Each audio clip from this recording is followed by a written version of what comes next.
A little tutorial will cover order entry and issuing a production order. So let's go into the order entry, and let's hit the checkbox. If I know my customer code, I just enter it here. So, but I'm just going to do checkbox, and I will see that I've got Calori as a customer and Ztest. And for this example, I'm going to use this customer here. So I'm just going to click on new order and create a new order.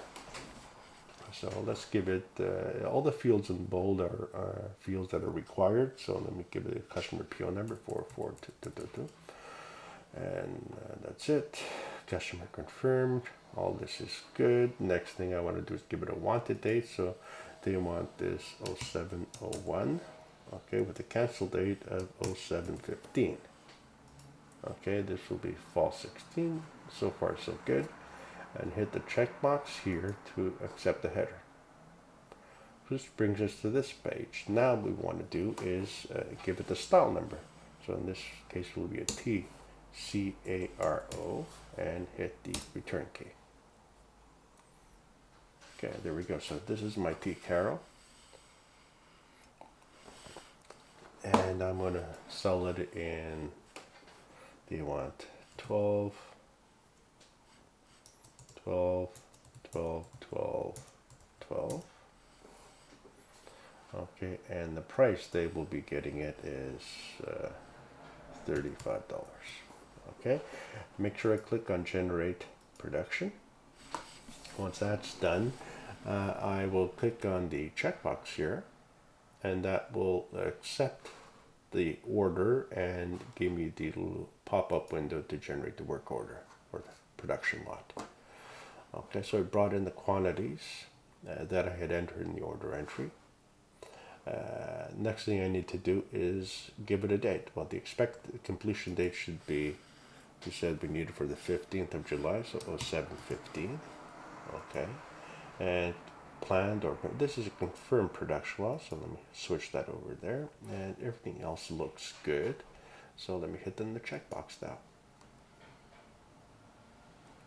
Okay, so our cutting slip has been created. The next thing I need to do is print it. So let me click on print, and that's going to give me a few options here. And let me click on the printer icon. That will create a PDF document.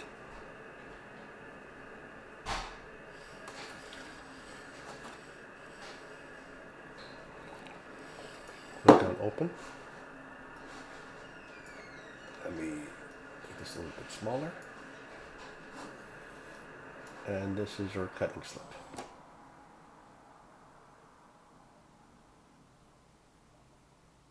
Now we've got a lot of options here. Maybe I don't want to see all this stuff here. If I don't want to see all the specifications, then I could just close this and unclick the specifications. Maybe if I don't want to see the grading, I can unclick the grading.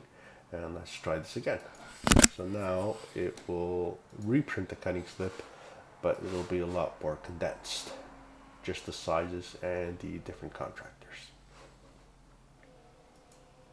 Okay, so let's close this window. So remember, it was cutting slip 112. Let's close this here too. Let's go back to the main menu. Clicking on the main menu button. Now, production, list and print production orders. The next thing I want to do is I want to look at the status of this production order and transfer it. So I just issued it right now, but that's my lot. These are actually all the lots that are open right now. So let me click on the status, and I see there's 60 units that I've issued. Now I'm going to take these 60 units, they're just sitting and issued right now. They haven't been transferred to cutting. So I'm going to take the 60 units and transfer it to cutting. So I'll click on the transfer button, autofill, and it'll fill in all the quantities and submit all. And as you can see now, we've got 60 units in cutting. Next step would be, in most cases, is once the cutting department has finished cutting the 60 units, we would then do the exact same thing we did before. We'd go back into the production, list production orders, give it the lot number if we knew what lot we want to work with, or I could have just, again, hit the checkbox and it'll show me all the lots. Click on my status. I see my 60 units, so I'll go in there and say, okay, I'm going to transfer. Now, take the 60 units and autofill, but in this case, we only got back 59 units. There was a problem with the extra large. We only got 11 extra larges back. Okay, so that's all good. Submit all. So now, as I see, I have one still sitting in cutting and 59 are in the sewing. That one unit in cutting is never going to come back, so I'm just going to cancel or reject. And cancel that one. Autofill. Submit. Okay, so that one unit is canceled. So now we want to take the 59 units and we want to take those and send them to sewing.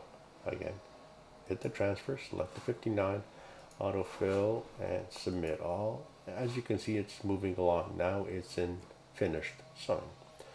Now we're going to take those 50 units from sewing and transfer them. Now I want to put them into inventory. Okay, but now it's a bit of a problem. Let me do the autofill, and so, but we didn't actually receive.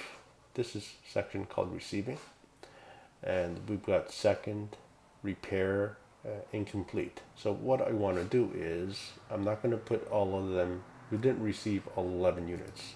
We only received 9 units of extra large. One of them went to second, and one of them went to incomplete. Okay, so now if I do submit all, close my window, we can see we received 57 units. One was canceled and one was incomplete and one was put into second. So then if we need to pay our contractors, we can see how much was in seconds, how much ended up as incompletes, and how much was canceled. So this will always remain there as is. Okay, so that is the how we manage and transfer stuff. Back and forth, cutting slips, issuing cutting slips and receiving them into inventory. This lot right now, 112, has been received into inventory and is ready to be picked, packed, and invoiced.